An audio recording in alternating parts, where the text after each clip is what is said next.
गुजरात के बनासकांठा पटाखे फैक्ट्री में जान गंवाने वाले मध्य प्रदेश के हरदा और देवास जिले के सभी 18 लोगों के शव गुरुवार सुबह संदलपुर गांव लाए गए। इसके बाद नेमावर स्थित नर्मदा नदी के तट पर सभी का अंतिम संस्कार किया गया। मृतकों में 9 लोग संदलपुर के रहने वाले हैं, जबकि एक युवक खातेगांव का रहने वाला था, जबकि शेष 8 शव हरदा के हैं। हादसे के शिकार सभी का अंतिम संस्कार एक साथ किया गया। इस दौरान चारों ओर से सिर्फ अपने मृतकों के दुख में रोते बिलखते लोगों की आवाज सुनाई दे रही थी।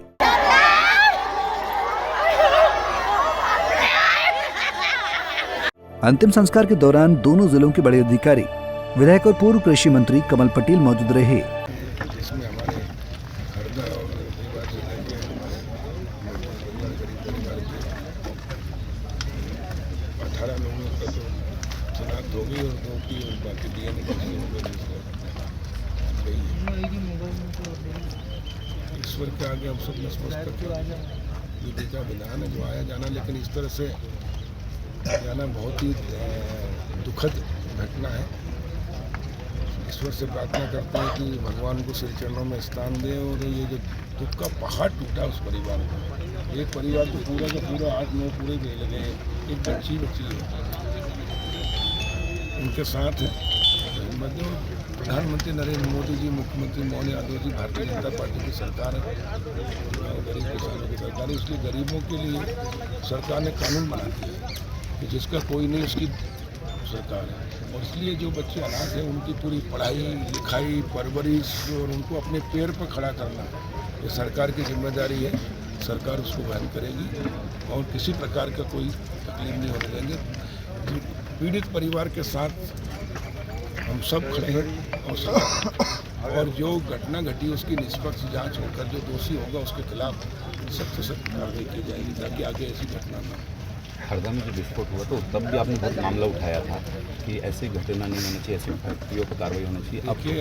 देखिए हमने तो सख्त कार्रवाई कराई, प्रशासनिक अधिकारी जो दोषी थे उनके खिलाफ भी कार्रवाई हुई, फैक्ट्री मालिक को जो सहयोग उनको भी खिलाफ कार्रवाई हुई और हमने पूरी संपत्ति राजसात की उनकी और उसको नीलाम कराकर देश का पहला केस है जिसमें कि दोषी और जिसकी फैक्ट्री मालिक की फैक्ट्री की और संपत्ति मकान दुकान सब जब्त करके प्रॉपर्टी और पीड़ित परिवारों को हमने 15-15 लाख रुपये दिलवाए।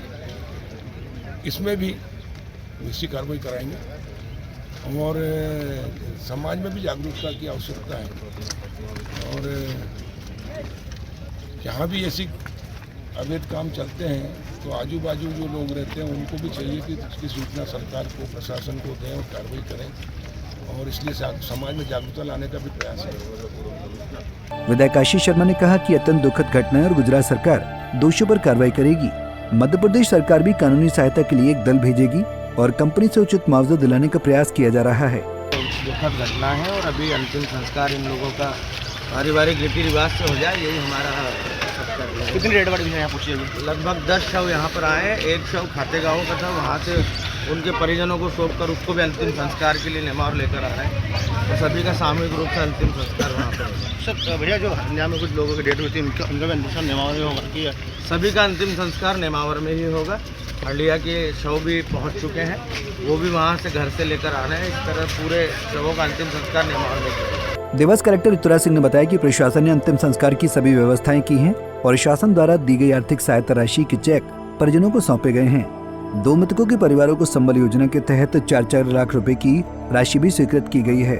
संदलपुर के जो हमारे ग्रामवासी हैं जिनकी मृत्यु बनासकांठा में हुई थी, उनकी डेड बॉडीज़ हम लोग एम्बुलेंस के माध्यम से ले आए हैं। अभी वर्तमान में सभी मृतकों के परिजन के पास उनकी बॉडीज़ हैं और वहाँ गांव में हैं और वहाँ से नेमावर घाट पे लाया जाएगा और वहाँ पे उनका अंतिम संस्कार समस्त विधियों के साथ किया जाएगा। सर प्रशासन की ओर से अभी तक परिवारों को मदद हुई हो? जी बिल्कुल, प्रशासन की तरफ से शासन के द्वारा दी गई राशि जो अनाउंस की गई है उसके हम लोगों ने चेक बना के उनके परिवारजनों को दे दिए हैं और बाकी अंतिम संस्कार करने के लिए जो भी व्यवस्थाएं होती है उसकी भी प्रशासन ने उनकी समस्त व्यवस्था कर दी गई है और इसके अलावा जो अन्य लाभ इनको दिया जा सकता है, जो 2 हितग्राहियों का संबल में पंजीयन था तो उनका संबल से भी 4-4 लाख रुपया 2 व्यक्तियों को स्वीकृत कर दिया गया है। घटना के बाद से पूरे इलाके में शोक की लहर है।